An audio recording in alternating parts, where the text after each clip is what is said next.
"Security! Take her mop and badge. I don't want this woman near another patient tonight." The words landed harder than the slap of the plastic ID hitting the marble floor. In the main lobby of St. Bridget Medical Center in Pittsburgh, 200 donors, doctors, and board members watched a night cleaner stand beneath the blue banner for the hospital board review. Her gray uniform was still damp at the cuffs. One glove hung from her pocket. Beside her, a 12-year-old boy in a wheelchair gripped the edge of his blanket like it was the only solid thing left in the building. The CEO, Victor Hale, smiled as if he had just protected the hospital from a threat. "Ms. Reyes is no longer employed here," he said into the microphone. "And if she continues interfering with medical operations, we will pursue trespassing charges." A few people shifted in their chairs. Most did nothing. Marisol Reyes did not cry. That seemed to bother him more. She bent slowly, picked up her cracked employee badge and wiped it once with her thumb. Around her neck, half hidden under her collar, a small black pager rested against her chest.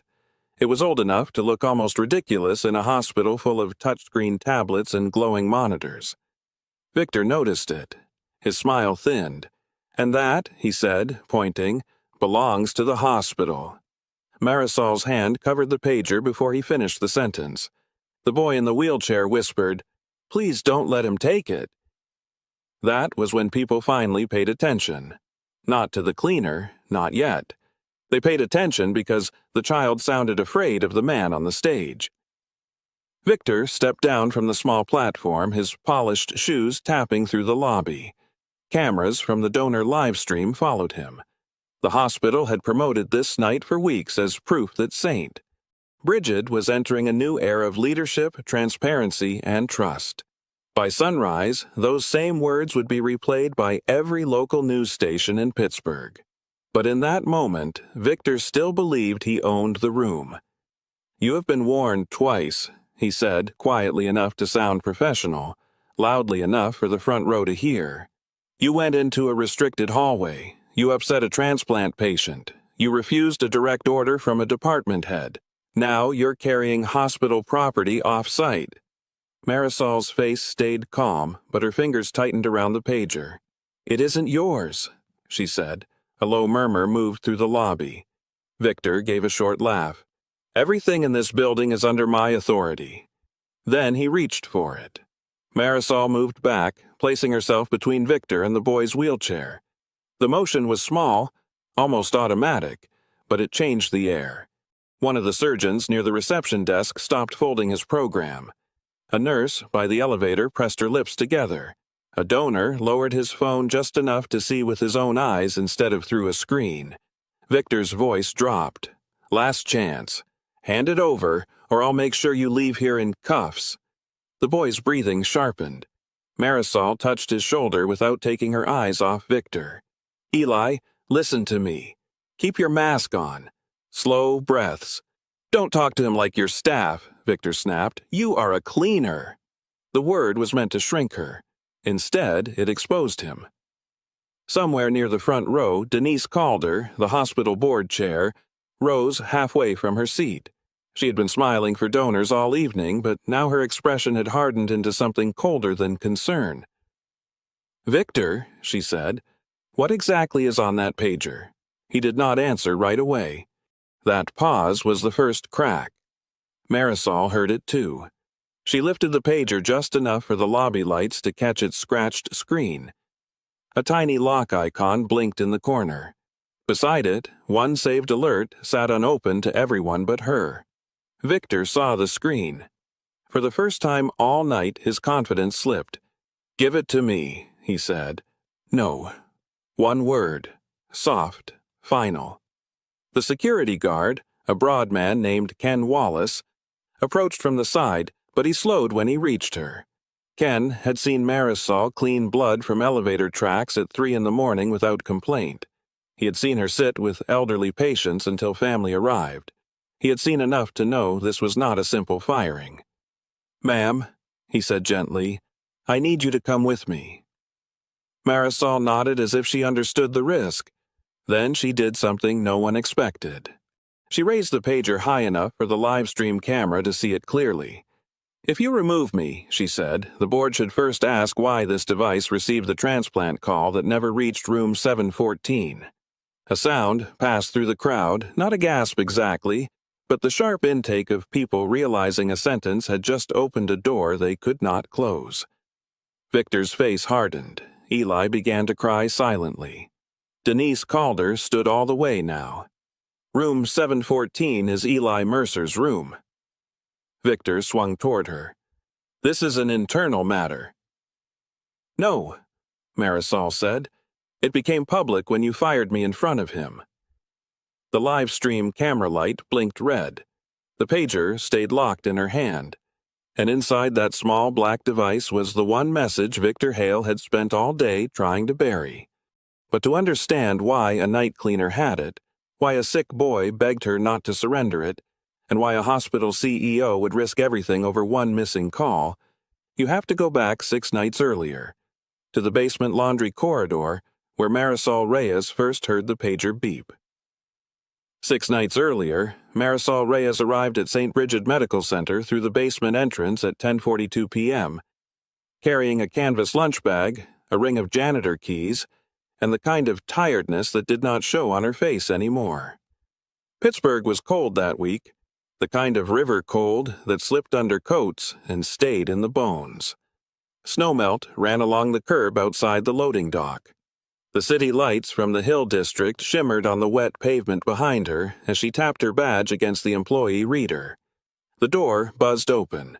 Nobody in the lobby knew her name unless something had spilled.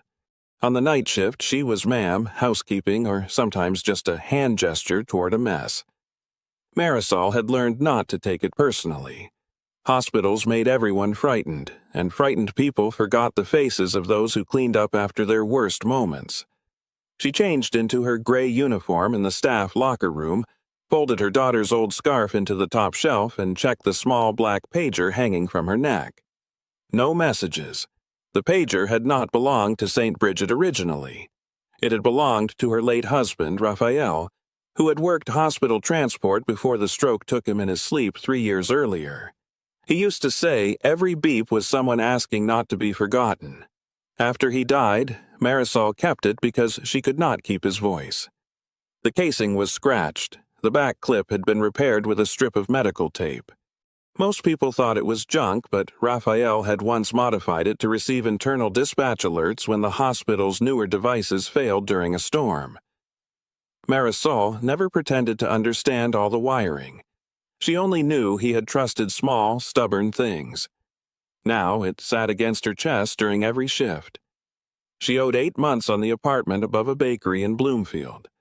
Her sister in Youngstown had offered to take her in twice, but Marisol kept saying she was fine. The truth was simpler and harder.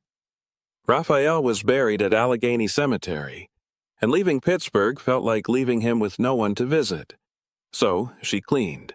She cleaned the surgical waiting room after families had received good news and terrible news. She stripped sheets in rooms that still held the shape of bodies. She polished handrails, emptied sharps containers, and learned where grief usually hid. Room 714 had been on her route for 3 weeks. Eli Mercer was 12, thin as a folded sheet, with dark curls flattened by hospital pillows and a liver that had been failing faster than any adult wanted to say out loud. His mother, Dana, worked days at a pharmacy warehouse and slept in a vinyl chair whenever she could. Some nights she whispered bills into her phone in the hallway, bargaining with people who had never seen her child. Marisol never crossed lines. She was not a nurse. She did not touch IV pumps. She did not discuss charts. But she had learned how to notice what the busy missed. A cup of ice water too far from a patient's hand, a call button tangled in sheets, a mother too proud to admit she had not eaten. On Tuesday night, she found Eli awake, staring at the ceiling. "Can't sleep?" she asked from the doorway. He shrugged. "Machines keep making noises. That's their job. They complain all night, so you don't have to." His mouth twitched, almost a smile. Marisol mopped around the bed slowly, giving him time to decide whether he wanted silence or company. He watched the old pager swing lightly as she moved. Is that a phone? Not anymore. Then why keep it? She paused near the window. Pittsburgh's light sat beyond the glass, blurred by sleet. It belonged to someone who answered when people needed help. Like a doctor, like a man who pushed stretchers and remembered every patient's name. Eli considered that. That counts. Marisol nodded once. It does. By then, the hospital was preparing for the board review scheduled for the following Monday night.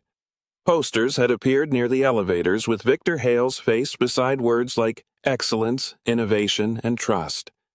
New lobby flowers arrived, maintenance touched up paint near the donor wall. Staff were told to keep corridors clear, smiles ready, and complaints private. Victor Hale had been CEO for 14 months. To the public, he was the young reformer who rescued St. Bridget from financial trouble. To the workers below the executive floor, he was a man who cut overtime, outsourced laundry, and used policy like a locked door. His rules always sounded clean. Their consequences usually landed on people too tired to fight. Marisol had already been warned once for giving Dana Mercer a meal voucher that a discharged family left behind. Compassion has a chain of command, the shift supervisor told her. Marisol apologized because she needed the job. The second warning came after she reported a wet ceiling tile above the pediatric transplant hallway. She had written it twice in the maintenance log. When a camera crew toured the unit the next day, the stain was painted over instead of fixed. So, on the Tuesday before the review, Marisol kept her head down. At 1:16 a.m., she pushed her cart into the basement laundry corridor where warm air breathed out of the dryers and pipes clanged behind the walls. The hallway always smelled of bleach, metal, and rainwater trapped in concrete. It was the quietest place in the hospital, which made the sound sharper when it came. Beep. Marisol stopped. The pager had not made that sound in nearly 2 years. At first, she thought she had imagined it. Then it vibrated against her collarbone, urgent and alive. Beep. Beep. She pulled it free with both hands. The screen glowed faint green. A lock icon blinked in the corner, the one Raphael had set years ago after too many accidental resets. Beneath it, a message header crawled across the tiny display. Transplant Coordinator. Her thumb hovered over the side button. The pager asked for a 4-digit code. Marisol tried Raphael's birth year. Wrong. She tried their wedding month and day. Wrong. On the third attempt, the screen froze for 10 seconds, warning her that one more mistake would lock it for an hour. Her heartbeat rose. A transplant alert did not belong in the laundry corridor. It belonged upstairs. To the transplant team, to the nurse's station, to someone with letters after their name and authority in their pocket. Then another line appeared under the header. Room 714. Eli. Marisol's hand tightened around the pager so hard the cracked edge bit her palm. Floor. The corridor was too still. Nurses moved with normal, tired speed. No alarm sounded. No team gathered outside Eli's room. No one acted as if a child's chance had just arrived. At the desk, the charge nurse frowned at the old device in Marisol's hand. Where did you get that? It beeped downstairs, Marisol said. It says Transplant Coordinator and Room 714. The nurse's face changed just enough to scare her. Before either of them could speak again, Dr. Lyle Voss, the transplant administrator, appeared from the physician workroom with a tablet tucked under his arm. That's impossible, he said, but he did not ask to see the message. He asked who else knew. Dr. Lyle Voss had the polished calm of a man who never had to raise his voice because the building had already learned to move around him. He was not a surgeon anymore. Not really. His title was Transplant Administrator, which meant he spoke in charts, wait lists, compliance language, and budget projections. To families, he sounded careful. To nurses, he sounded unreachable. To Victor Hale, he was useful. Voss held out his hand. Give me the device, Ms. Reyes. Marisol kept it close to her chest. Shouldn't someone call the coordinator back? The transplant team has protocols, but it says room 714. His eyes flicked toward the charge nurse, Patricia Wynne, who had gone still behind the desk. Patricia was in her late 50s, with reading glasses on a chain and a face that had seen too many administrators mistake a calm nurse for a weak one. "Patricia," Voss said, "please continue your rounds." She did not move. "If there was an organ offer, I need to know." There was no organ offer. Then why did her pager receive one? Voss smiled without warmth. Because an unauthorized, obsolete device is malfunctioning. Marisol felt the word unauthorized settle over her like a stain. She knew how hospitals worked. Once a word like that entered a record, it stayed. Unauthorized device, unauthorized hallway, unauthorized contact with patient. It did not matter that she had spent years cleaning the rooms where authorized people made mistakes no one wanted written down. At the far end of the hall, Dana Mercer emerged from the family restroom, drying her hands on her jeans. "What's wrong?" she asked. No one answered fast enough. A mother notices that. Dana came closer, eyes moving from Voss to Patricia to Marisol. "Is it Eli?" "He's stable," Patricia said. "Then what happened?" Voss adjusted the tablet under his arm. "A staff matter. Please return to your son's room." Dana's face tightened. "I know what staff matters sound like. That's not this." Marisol opened her mouth, but Voss cut across her. "Miss Reyes, you are not clinical personnel. If you give medical information to a patient's family, you may expose this hospital and yourself to serious legal consequences." There it was. The rule he could weaponize. HIPAA, chain of command. Restricted access. Words built for protection. Bent into silence. Marisol swallowed the answer she wanted to give. She was not reckless. She knew one wrong sentence could cost her job, and maybe worse. But she also knew the screen had said room 714 and Eli was upstairs fighting time with a body too tired to wait for politics. Patricia reached for the phone at the nurse's station. Voss placed 2 fingers on the cradle before she could lift it. "I said there was no organ offer." The gesture was small. Dana saw it. Marisol saw it. Patricia's jaw set. Then a voice came from behind them. "Is there a problem on my transplant floor?"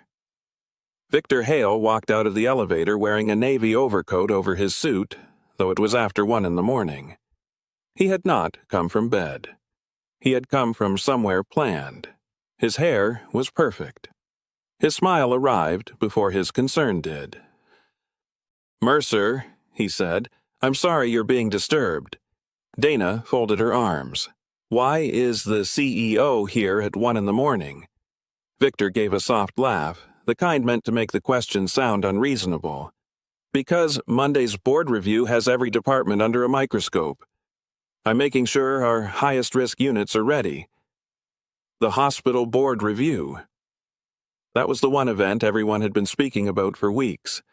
Donors would attend. Cameras would stream portions of it. Denise Calder, the board chair, would stand beside Victor in the lobby while he announced new funding for the transplant wing. Victor needed St. Bridget to look clean, grateful, and under control. A missed transplant call would not fit the banner.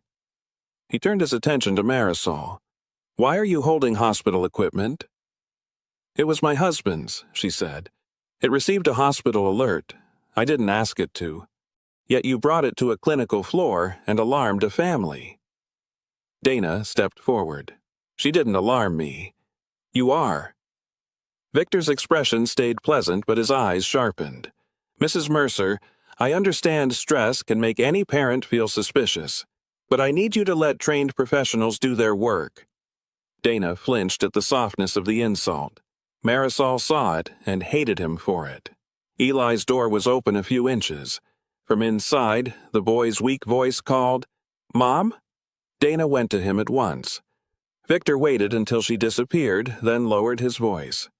"Patricia, document that Ms. Reyes entered this unit with an unapproved communication device and caused distress to a transplant family. Patricia did not pick up a pen. "Document it," he repeated. She wrote slowly, each stroke stiff with anger. Marisol stood with the pager pressed between both palms. The screen had gone dark again, but the message remained behind the lock. She could feel the little weight of it, absurdly small for something that might carry a child's future. Voss extended his hand again. "We need to inspect it. If it's malfunctioning, why do you need it?" His face tightened. Victor answered instead. "Because you work here, and when you work here, you follow policy." Marisol thought of her rent, her sister's offer, Raphael's grave, the warning already in her file. She thought of Eli asking if the pager was a phone and deciding that a man who remembered names counted. "I'll show it to the board chair," she said. Victor's smile vanished for half a second. Then it came back cleaner and colder. "The board chair does not handle janitorial discipline. This isn't discipline. It will be if you keep going." The elevator doors opened behind him. Ken Wallace, night security, stepped out carrying a clipboard. He nodded to Victor, then to Marisol. Ken had worked nights long enough to know that trouble after midnight usually wore a badge higher than his. Victor spoke without facing him. "Mr. Wallace, escort Ms. Reyes back to Environmental Services. She is not to enter this floor again tonight." Ken hesitated. "Is there a safety issue?" "There is a compliance issue." Ken's hand paused on the clipboard. Marisol could have handed over the pager then. She could have apologized, gone downstairs, finished the laundry corridor, and pretended the beep had been a ghost from an old device. Most people would have understood. Some would have called it wisdom. But from room 714 came a sound she had heard too often in hospitals. A mother trying not to cry where her child could hear. Marisol slipped the pager inside the front pocket of her uniform and buttoned it shut. Victor noticed. "Careful," he said. "A cleaner with a disciplinary file is very easy to replace." Patricia finally spoke. "And a missing transplant alert is not?" The hallway went tight. Voss snapped, "There is no missing alert." Then let her unlock it. Marisol's breath caught. "I don't have the code." There was the almost exposed clue. The proof existed, but she could not open it. A locked message on an old pager was only a rumor until someone could read it. Victor understood that faster than anyone. "Then we're done," he said. He turned to Ken. "Walk her down. If she returns to the 7th floor, suspend her access badge." Ken's face gave nothing away, but as he guided Marisol toward the elevator, he murmured low enough that only she could hear, "Don't lose that thing." By morning, the first disciplinary memo was in her file. By noon, Dr. Voss had told staff the cleaner had spread a false transplant rumor. And by Monday night, Victor Hale would make sure the whole hospital saw what happened to people who embarrassed him. Marisol did not sleep after that shift. She sat at her small kitchen table in Bloomfield while morning delivery trucks rattled past the bakery below, the pager lying between her hands like a sealed witness. The screen had gone blank, but the locked message was still inside. She knew, because every time she touched the side button, the same prompt appeared. Enter code. Raphael had loved codes. Not secretive ones. Sentimental ones. He used birthdays for old radios, street numbers for toolboxes the year they met for his locker. Marisol tried everything she could think of on a pad of paper, then crossed each number out before entering it. The pager allowed only 3 wrong attempts before freezing. She had already wasted 2. If she locked it permanently, Eli's proof might vanish behind a screen she could never open. At noon, her phone buzzed. Environmental Services wanted her in early for a mandatory meeting. The meeting lasted 6 minutes. Her supervisor, Joanne Bell, read from a printed memo without once meeting her eyes. Dr. Voss had reported unauthorized possession of hospital communication equipment, interference with transplant operations, and emotional disturbance of a patient family. Until the board review, Marisol was restricted to basement and lobby duty. "No patient floors," Joanne said. "Eli is on a patient floor. That is the point, Mari." The nickname almost made it worse. Marisol stood in the office with her hands folded. "Did anyone call the transplant coordinator?" Joanne lowered the paper. I clean up after doctors. I don't investigate them. You know me. I do. That's why I'm telling you to survive the week. Survive meant obey. Survive meant let the people with titles decide what truth was allowed to cost. By Friday, the story had changed shape. On the 7th floor, staff were told an obsolete pager had picked up a misrouted test signal. Dana Mercer was told there had been no confirmed offer for Eli, only confusion from a non-clinical employee. Eli was told to rest, but children in hospitals learn adult silence faster than multiplication tables. When Marisol cleaned the family waiting area just outside the elevator, Eli called to her from his doorway. "Miss Murray!" She froze with the mop handle in her hand. She was not supposed to enter the hall past the taped line on the floor. Eli had been allowed to walk a few steps with a rolling pole. He stood in yellow socks, one hand gripping the doorframe, his mask slipping below his nose. "Put that back up," she said softly. He obeyed. "Did my liver call you?" The question broke something open in her chest. Marisol glanced toward the nurse's station. Patricia was charting, but her eyes were on them. She gave the smallest nod, not permission exactly, more like witness. "I don't know yet," Marisol said. "They said no." "I heard. Do you believe them?" Marisol could have protected herself with the easy answer. Instead, she crouched just outside the taped line. "I believe machines can make mistakes," she said. "And I believe people can too." Eli's eyes filled but did not spill. Mom cried in the bathroom. "I know. Can you make the pager talk?" "I'm trying." Behind her, a throat cleared. Dr. Voss stood at the elevator, his tablet against his chest. "Miss Reyes, you are violating a written restriction." Marisol rose. "I stayed behind the line. You spoke to a transplant patient. He spoke to me. Do you understand that your need to feel important could harm this child?" Patricia's chair scraped back, but Marisol lifted one hand slightly. "Not yet." Voss walked closer, voice calm enough for cameras but sharp enough for pain.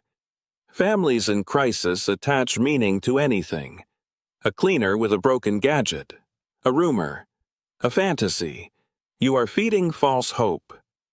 Eli flinched at the word fantasy. Marisol saw it and made her choice. She took the pager from beneath her collar and held it where Voss could see the locked screen. "If it's false, help me open it." His expression changed so fast only Patricia might have caught it. "I will not indulge this." "Then put in writing that you refused." The hallway settled. That was the first quiet active step Marisol took. She did not shout. She did not accuse. She asked for a record. Voss recovered. "You are not entitled to direct a physician administrator." "No," she said, "but I can write what I saw." That night, in the basement supply room, Marisol filled out an incident statement on the hospital's own form. She wrote the exact time the pager beeped, the location, the message header, room 714, Patricia's name as present witness, Dr. Voss's refusal to call the coordinator back. She made one copy on the old machine near laundry before it jammed. The original went into the internal reporting drop box. The copy went behind the loose tile in her locker. The pager stayed around her neck. By Saturday morning, her badge stopped opening the 7th floor stairwell. By Saturday night, Joanne warned her that Human Resources had added a final review meeting to Monday afternoon, 3 hours before the board review. "They're going to ask you to sign something," Joanne whispered near the mop sink.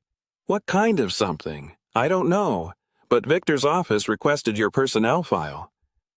Marisol thanked her. Then she went home and opened Raphael's old shoebox. Inside were transport pins, pay stubs, a folded funeral program, and a small notebook with his blocky handwriting. He had kept lists for everything: wheelchair repairs, storm outages, patient room changes, pager frequencies. On the last page, Marisol found 4 words. If lost, remember Luce. Luce was their daughter.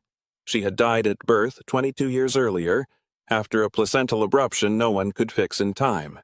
Raphael had chosen the name because Marisol said the baby had been a little light in a hard season.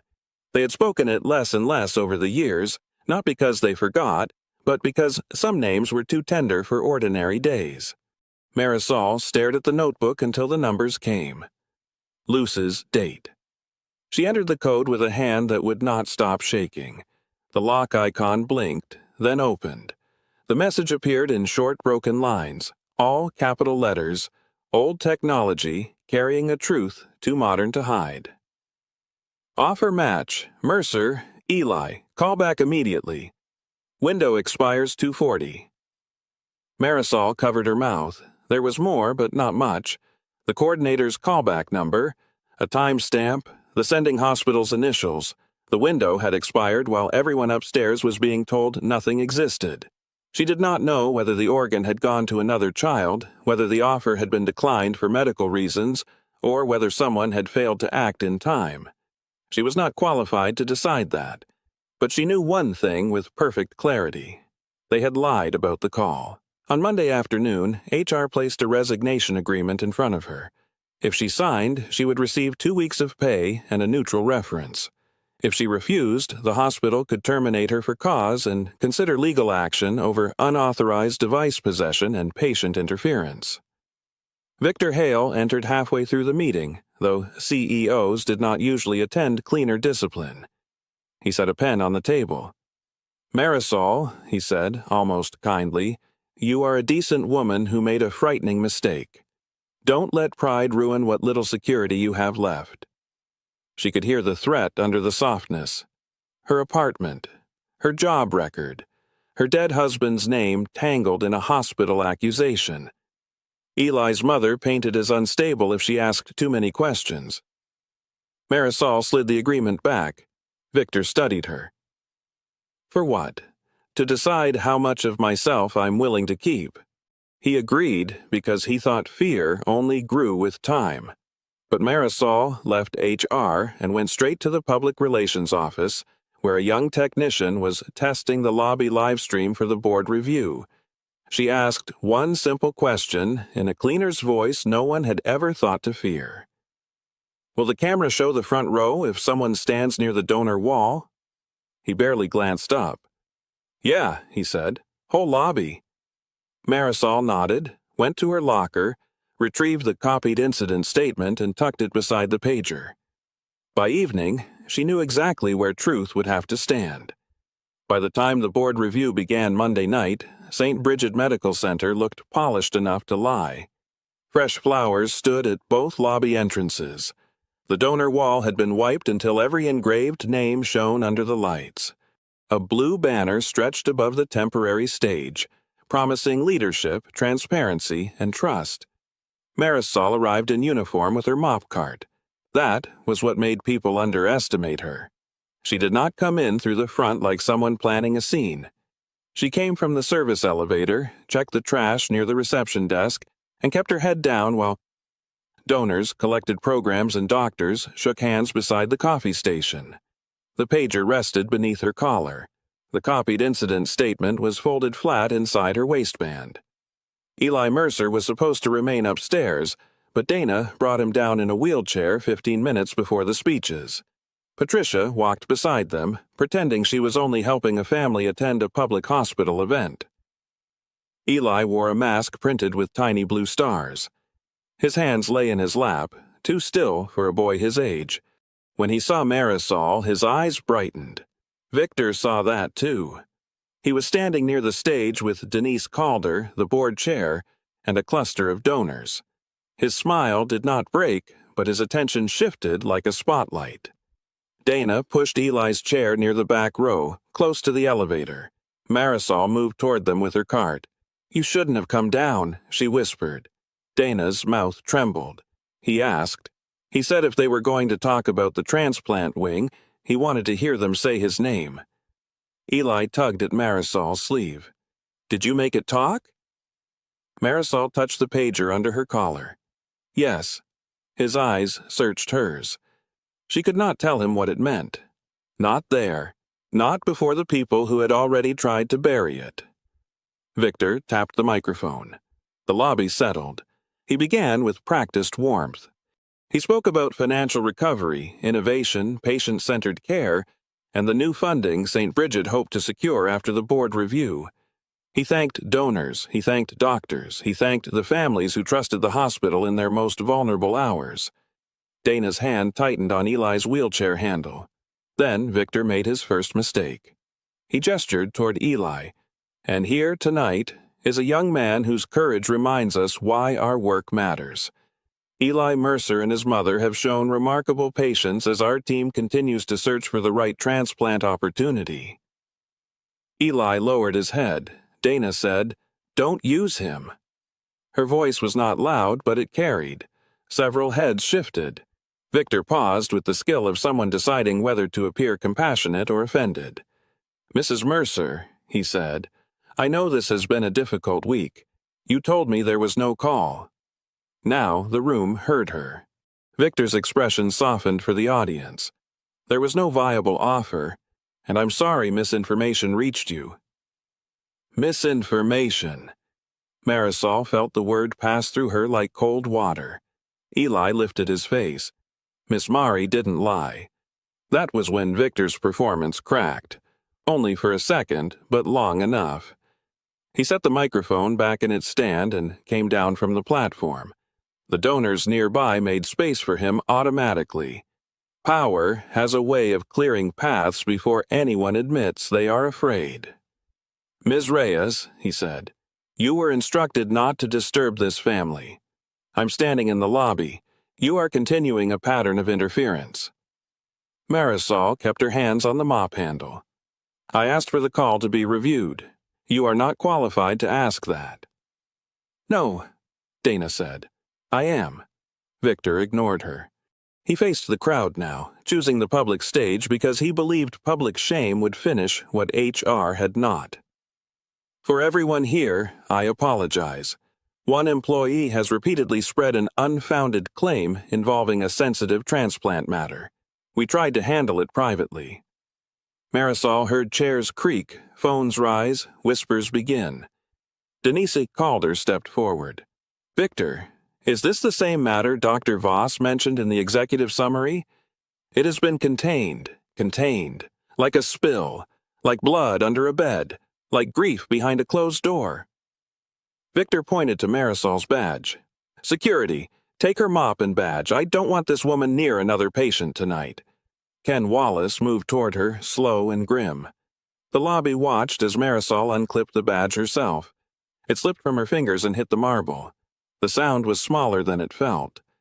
Eli whispered, "Please don't let him take it." Victor noticed the pager then. His hand came out. "And that belongs to the hospital." Marisol covered it. The flash of anger in Victor's eyes told her everything she still needed to know. He was not afraid of a cleaner. He was afraid of what she carried. He threatened trespass. He threatened police. He called her a cleaner, as if the word could strip her of memory, judgment, and witness. But this time, after the first wave of humiliation, Marisol did not only refuse. She reached into her waistband and pulled out the folded incident statement. Victor saw the paper and gave a low laugh. "A self-written complaint? That is not evidence." "No," Marisol said.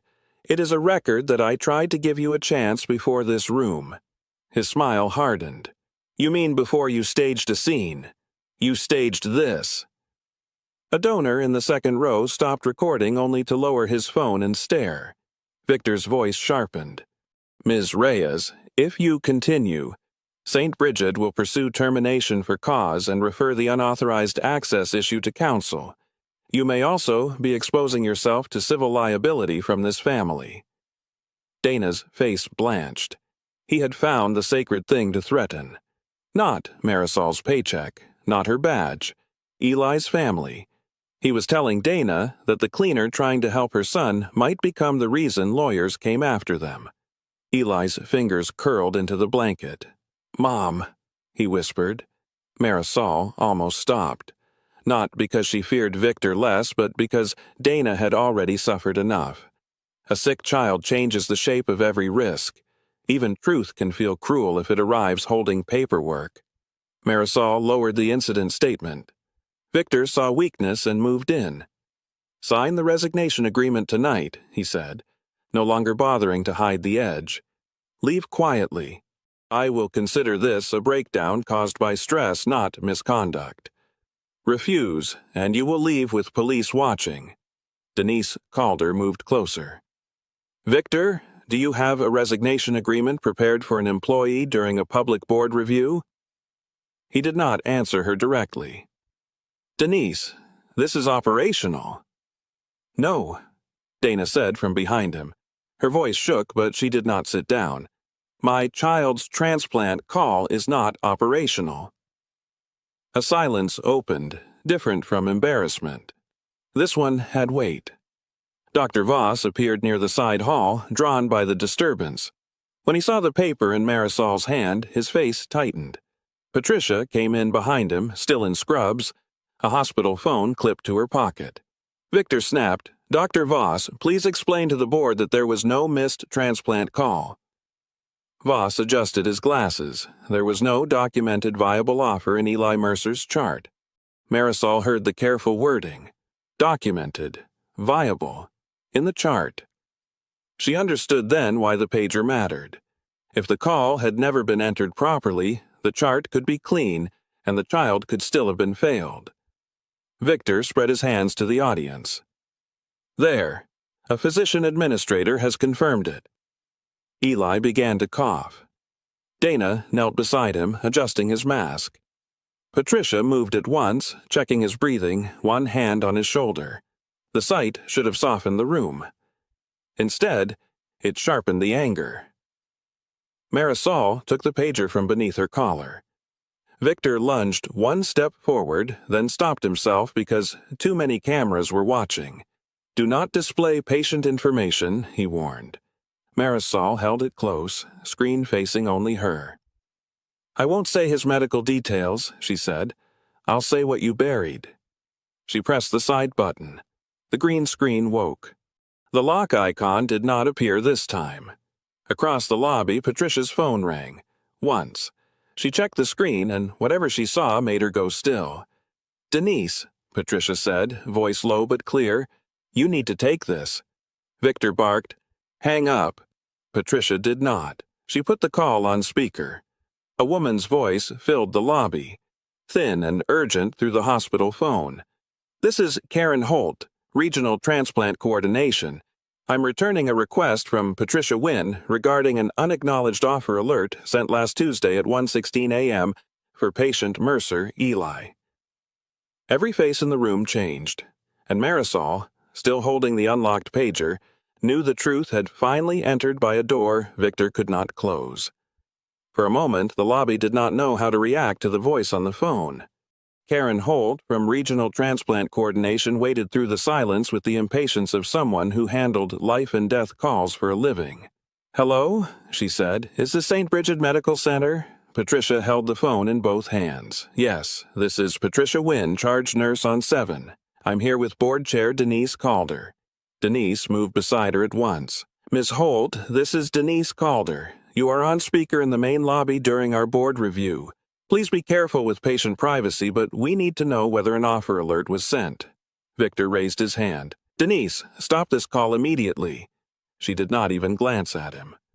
"Ms. Holt," Denise said, "answer only what you can appropriately confirm." Karen's voice sharpened. "I can confirm that an offer alert was sent to St. Bridget's transplant contact chain last Tuesday at 1:16 a.m.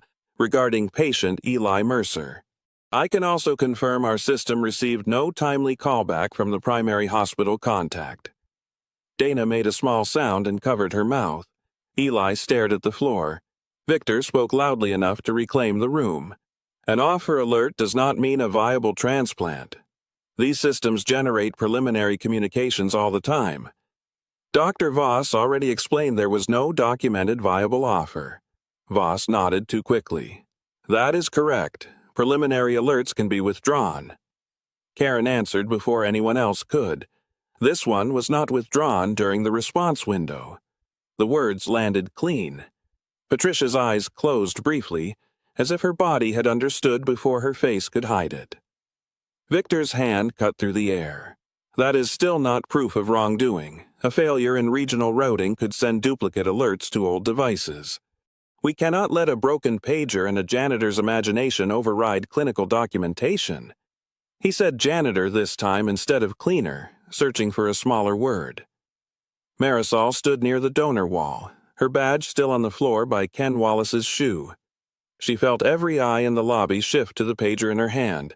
Victor pointed at it. That device is obsolete, unauthorized, possibly compromised. Marisol did not argue. She simply held the pager toward Denise Calder. "Read it," she said. Victor's face changed. "Do not touch that." Denise took one step closer. "Is it unlocked?" Marisol nodded. "How?" "My husband's code." Something in her voice made the board chair pause, but Marisol did not explain further.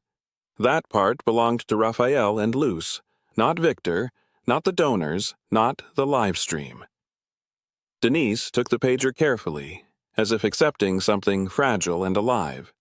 The little green screen glowed in her hands. She read silently first, then aloud, leaving out the private details she did not need to say. Offer match. Mercer, Eli, call back immediately. Window expires 2:40. The lobby absorbed it in pieces. Offer match. Call back immediately. Window expires.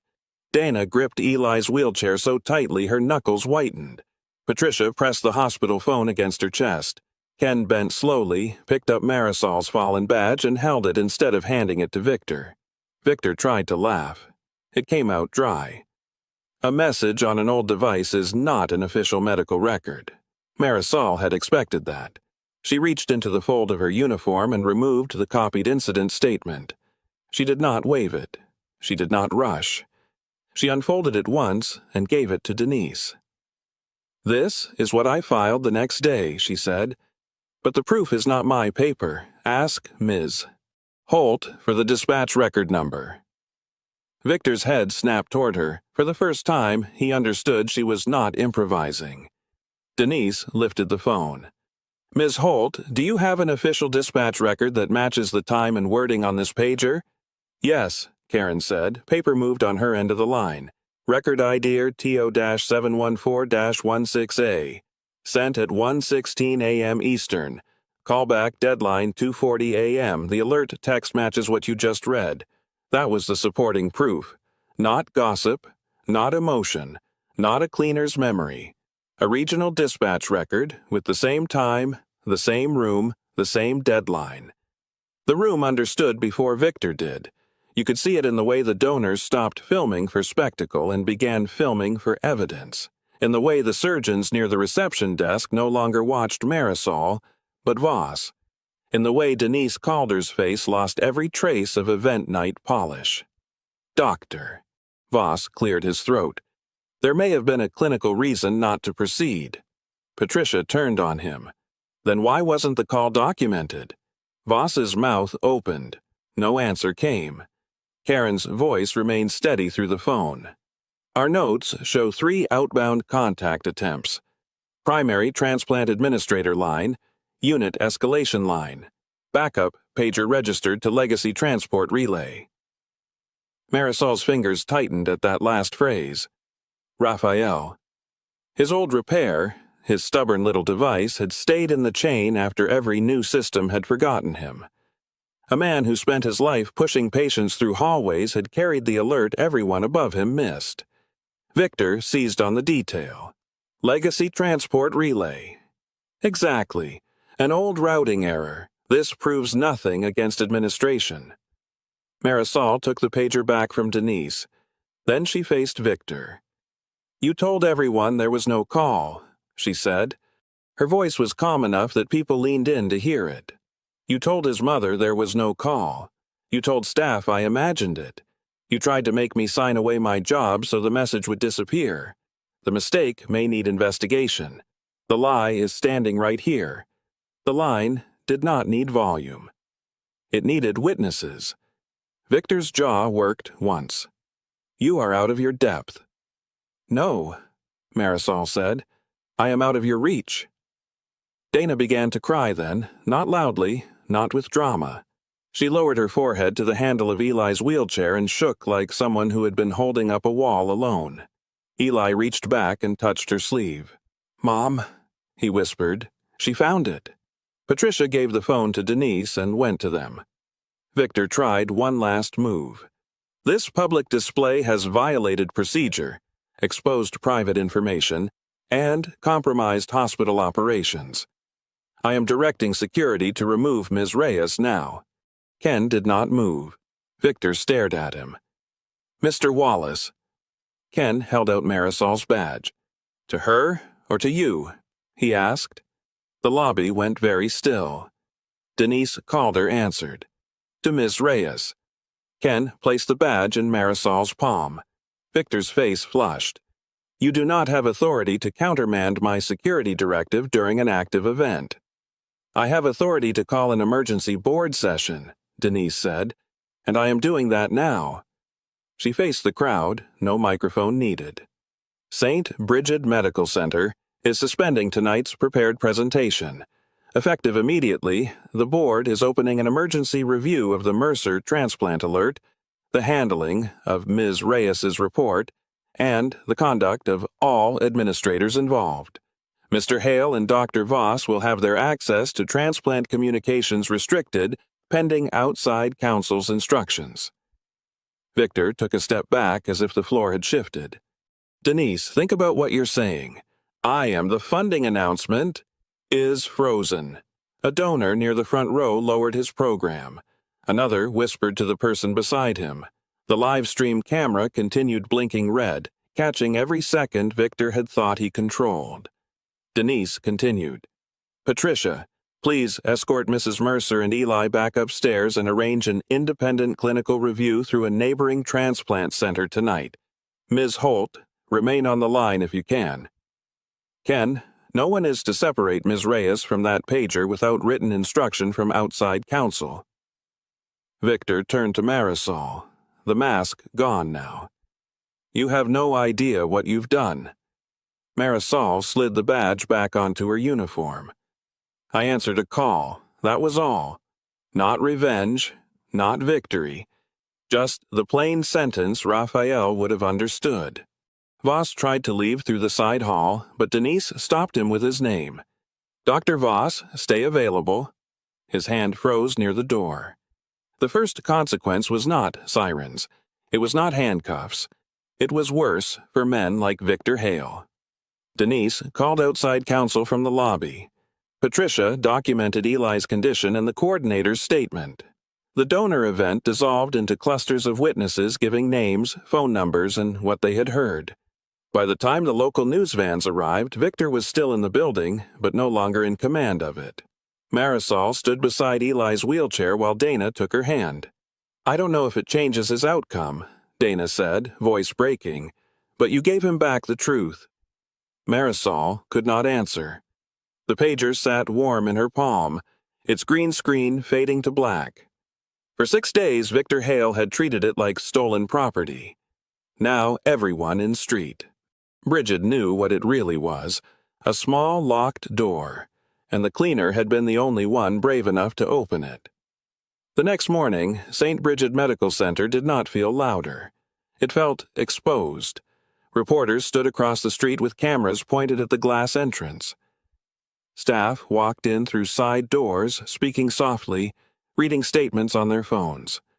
The clip from the board review had already spread across Pittsburgh before sunrise, but inside the hospital, the real work was quieter and heavier. Denise Calder brought in outside counsel before noon. Victor Hale was placed on administrative leave pending the emergency review. Dr. Lyle Voss lost access to transplant communications while investigators examined the chain of alerts, call routing, and documentation. No one called it justice yet. Hospitals did not move that fast. But for the first time, the people who had been silenced were being asked to speak.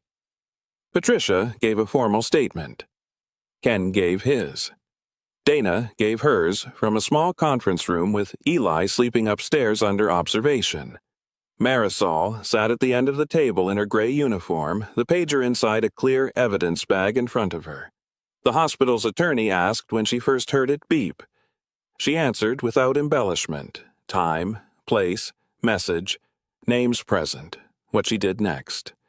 When he asked why she had not surrendered it to Dr. Voss, she rested her hands in her lap. Because he asked who else knew before he asked what it said. No one in the room interrupted. That afternoon, St. Bridget issued a public statement acknowledging a serious failure in communication handling and announcing an independent clinical review of Eli Mercer's case. The hospital did not admit everything.